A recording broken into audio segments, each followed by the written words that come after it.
오늘 하나님께서 우리에게 주시는 말씀은 마가복음 10장 13절부터 16절까지입니다. 사람들이 어린이들을 예수께 데리고 와서 쓰다듬어 주시기를 바랐다. 그런데 제자들이 그들을 꾸짖었다. 그러나 예수께서는 이것을 보시고 노하셔서 제자들에게 말씀하셨다. 어린이들이 내게 오는 것을 허락하고 막지 말아라. 하나님 나라는 이런 사람들의 것이다. 내가 진정으로 너희에게 말한다. 누구든지 어린이와 같이 하나님 나라를 받아들이지 않는 사람은 거기에 들어가지 못할 것이다. 그리고 예수께서는 어린이들을 껴안으시고 그들에게 손을 얹어서 축복하여 주셨다. 이는 하나님의 말씀입니다. 하나님 감사합니다.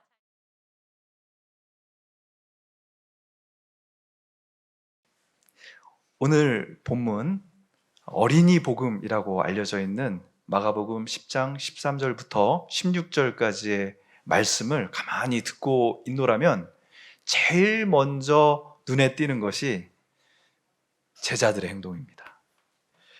사람들이 어린이들을 예수님께, 아주 존경받는 랍비이신 예수님께 데려와서 쓰다듬어 달라고, 축복해 달라고 하는데, 아니 제자들이 나서서 꾸짖고 있습니다.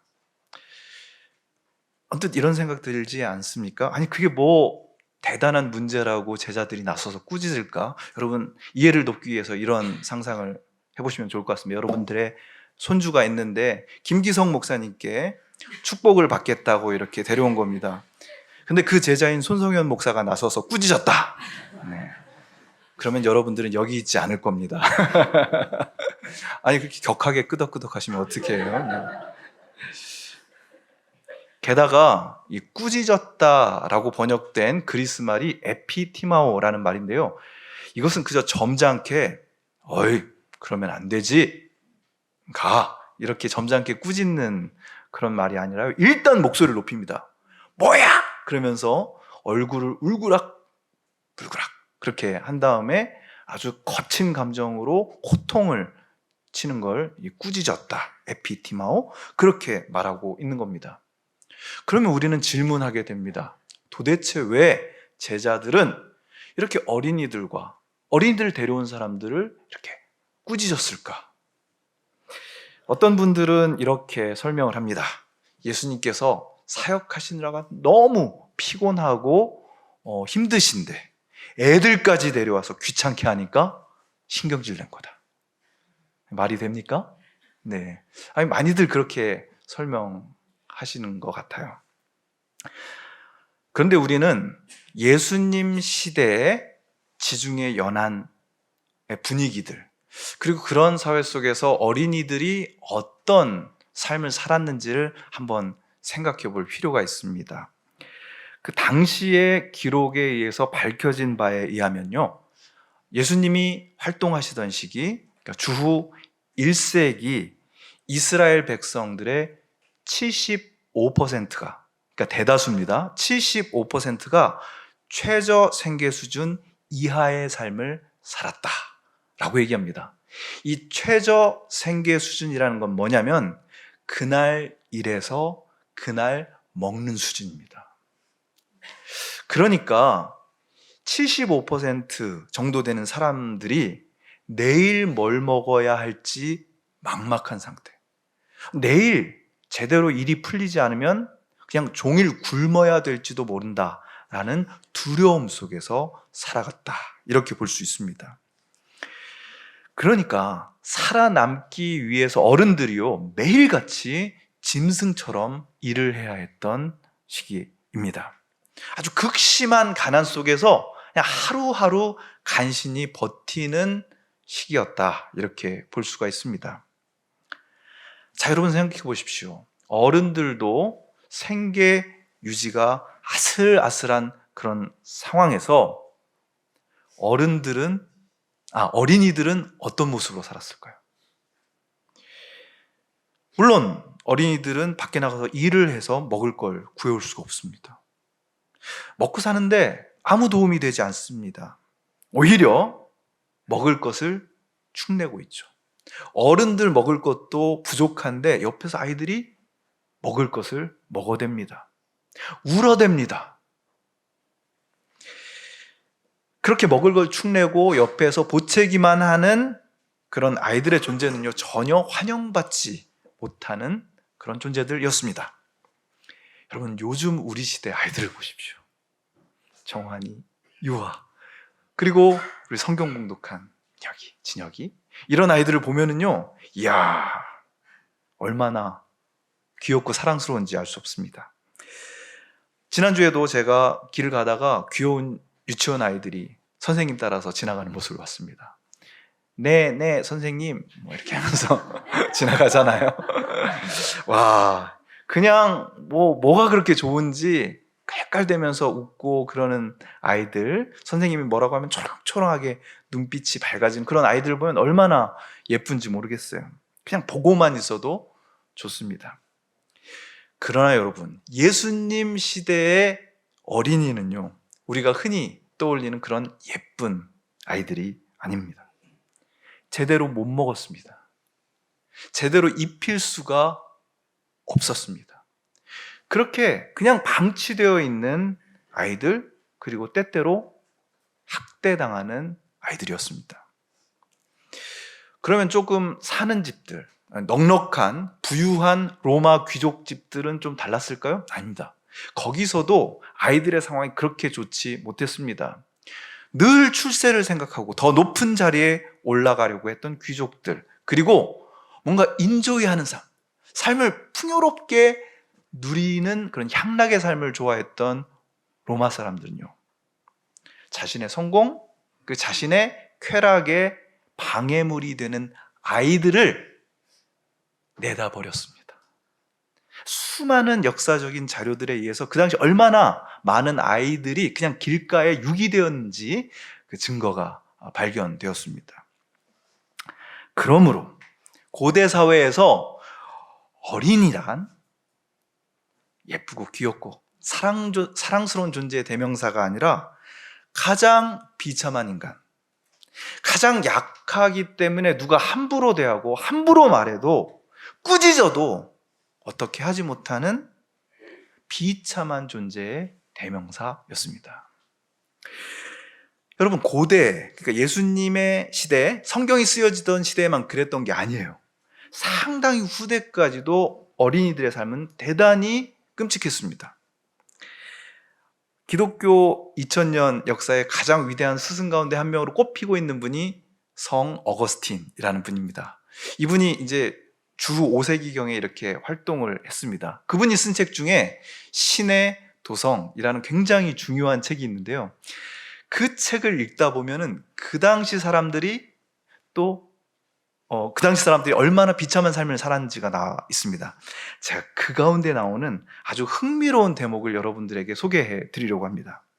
누군가 우리에게 죽음을 당하는 것과 어린 시절을 다시 겪는 것, 둘 중에 하나를 선택하라고 한다면 우리는 그런 생각하는 것만으로 기겁해서 얼른 죽음을 선택할 것입니다.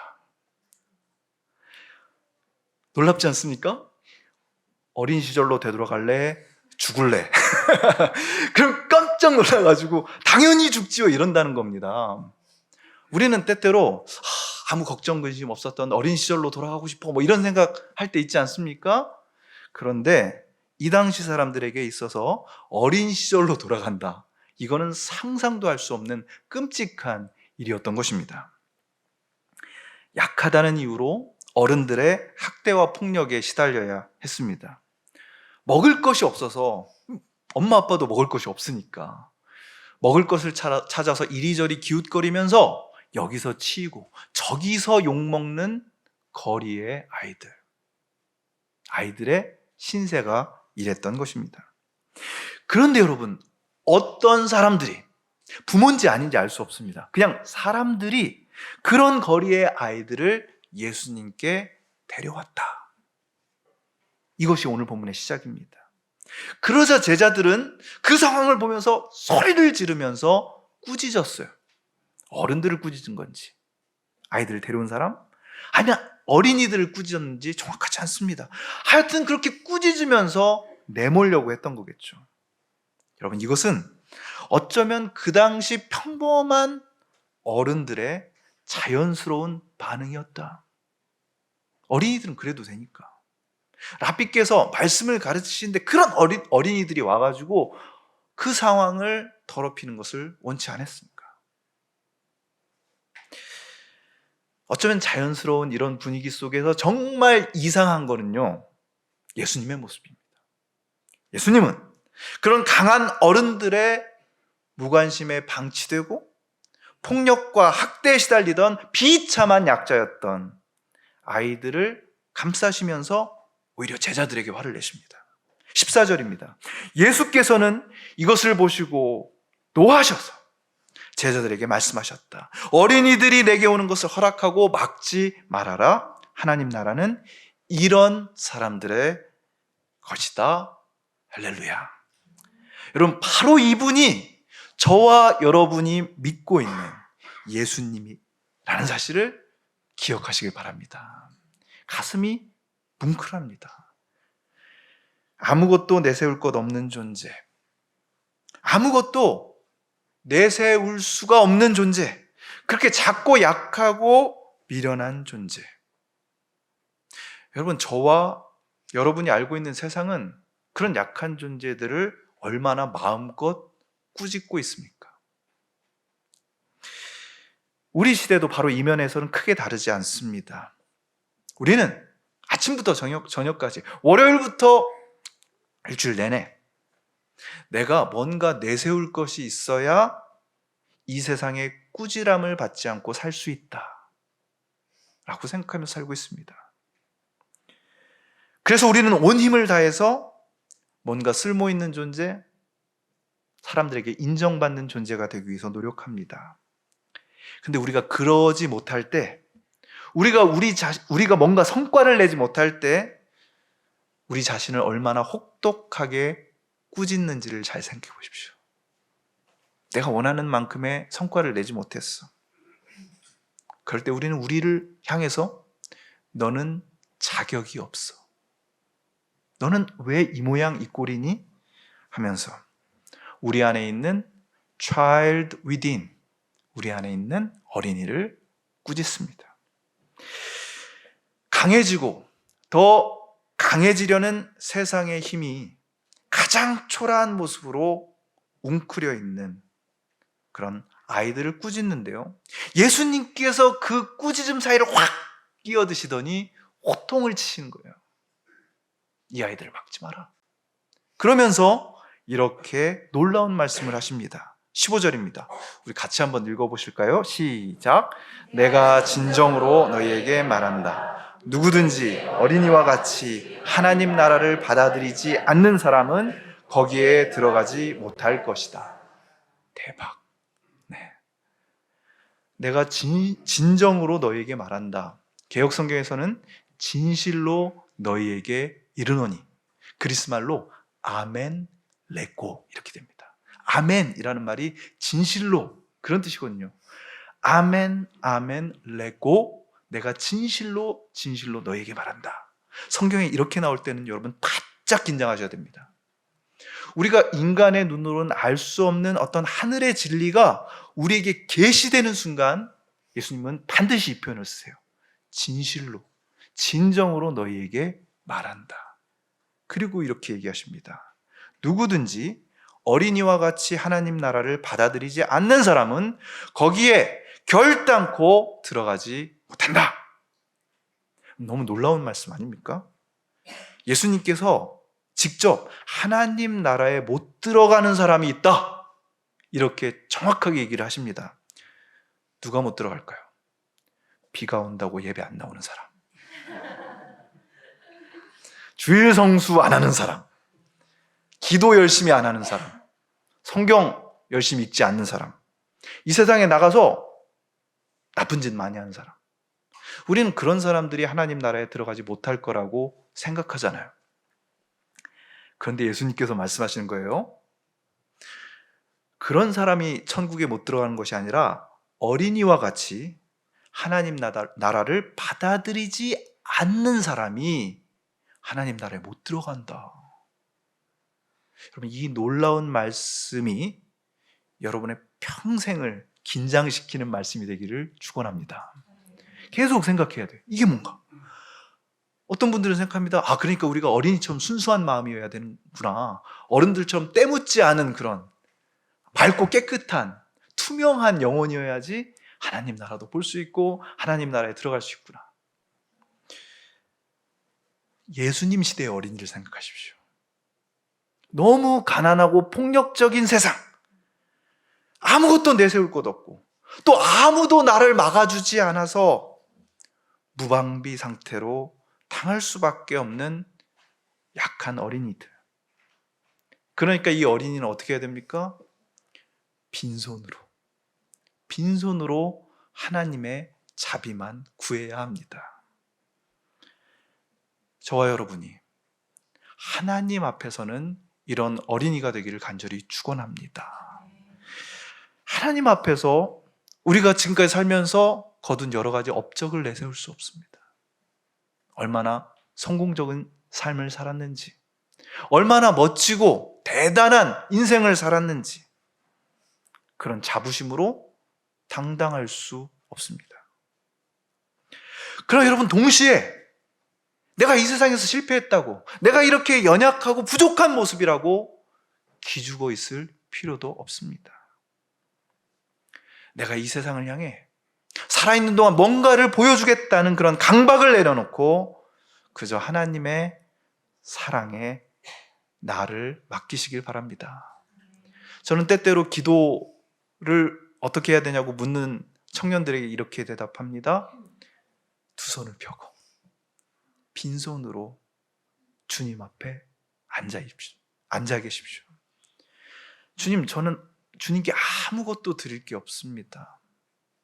약하고 빈손인 나를 받아주십시오. 그렇게 빈손으로 그분 앞에 앉아서 하나님의 다스리심이라는 선물을 제대로 누리는 여러분이 되기를 축원합니다. 이것이 중요합니다. 여러분, 우리는 뭐라고 생각합니까? 내가 이 세상 살면서 좀 보란듯이 살아야 될 거 아니에요? 다른 사람들한테 이리 치이고 저리 밀리고 꾸지람 듣는 그런 약하고 비참한 존재가 되느니 차라리 죽는 게 낫겠다, 이런 생각을 합니다. 아니, 그렇지 않다라는 것을 가르쳐주는 생명의 말씀이 오늘의 본문인 줄 믿으시기 바랍니다. 오히려 내가 그렇게 약하고 작은 존재일 때 가장 뚜렷하게 나타나는 나라, 그 나라가 하나님의 나라입니다. 바로 그때 우리는 하나님의 다스리심을 경험하게 되는 거죠. 이 세상에서 가장 연약한 존재, 어린아이를 향해서 예수님은 인간이 생각할 수 있는, 인간이 경험할 수 있는 가장 아름답고 감동적인 모습을 보여주십니다. 16절입니다. 예수께서는 어린이를 껴안으시고 그들에게 손을 얹어서 축복하여 주셨다. 저는 살면서 인간이 경험할 수 있는 가장 아름다운 경험은 안아주심의 경험이다, 그렇게 생각합니다.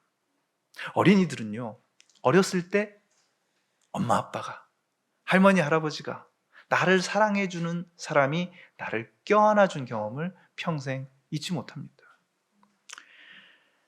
여기서 껴안다, 예수님께서 껴안다라고 하셨을 때 이 말은요, 두 팔로 감다, 엔 앙칼리조마이라는 말인데요, 성경에서 유일무이하게 어린이들을 안아주실 때만 쓰는 표현입니다. 가장 소중한 존재, 이 세상에서는 너희가 이리 치이고 저리 치인 천덕꾸러기 같은 존재지만 나는 너를 가장 소중한 존재로 본다. 이렇게 어린이를 껴안고 축복해 주시면서 예수님은 우리에게 이렇게 속삭이는 것 같습니다. 봐라, 깜짝 놀랐지?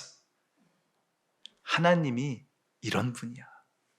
세상에서 온갖 상처로 부서져 내렸을 때, 내가 가장 연약하고 약한 존재라고 생각할 때 바로 그때 너를 두 팔로 안아주시는 분, 그분을 꼭 만나기 바란다. 여러분, 우리 곁에 어린아이들이 있습니다. 그 어린아이들은 우리에게 예수님이 어떻게 그 아이들을 껴안아 주셨는지를 늘 상기시키는 존재입니다. 예수님의 마음으로 그들에게 친절하게 대해주시고 꾸짖지 마시고 많이 안아주시기를 축복합니다. 그리고 때때로 눈을 감을 때 여러분 안에 있는 어린이를 발견하시길 바랍니다. 아무도 도와주지 않을 때 어쩌면 그렇게 내 마음을 다 몰라주는 것, 황량하고 외롭고 쓸쓸한 어린이. 그래서 누가 나에게 함부로 말하고 꾸짖을까 봐 늘 두려운 어린아이가 우리 안에 있습니다. 그 아이의 손을 잡고 예수님께 나가는 시간, 그 시간이 여러분 영혼의 가장 아름다운 기도가 될 줄로 믿습니다. 예수께서 그 어린이를 껴안으시고 그들에게 손을 얹어서 축복하여 주셨다. 할렐루야. 이 놀랍고 감격스러운 장면이 여러분의 매일의 일상에서 계속 재현되기를 주님의 이름으로 축복합니다. 거듭의 기도 조용히 드리겠습니다. 주님, 우리는 모두 한때 어린이였습니다. 우리에게 어린 시절이 있다는 것을 주님께 감사드립니다. 또한 지금 우리 교회에 정말 소중한 우리의 어린이들이 있음을 감사드립니다. 그 아이들과 함께 배우고 그 아이들로부터 배우면서 우리의 신앙이 자라게 하시고 우리의 삶에 드리워진 허영과 위선과 안일함과 교만의 때를 벗게 하여 주시옵소서. 자비하신 주님, 우리의 신앙은 아무것도 내놓을 것 없어 빈손 들고 나아가는 어린이와 같습니다. 주님 앞에서는 모든 사람이 약한 어린이입니다. 그런 우리를 안아주시는, 껴안아주시는 주님을 의지하면서 평안한 호흡 잃지 않는 우리 모두가 되게 하여 주시옵소서. 예수 그리스도의 이름으로 기도하옵나이다. 아멘.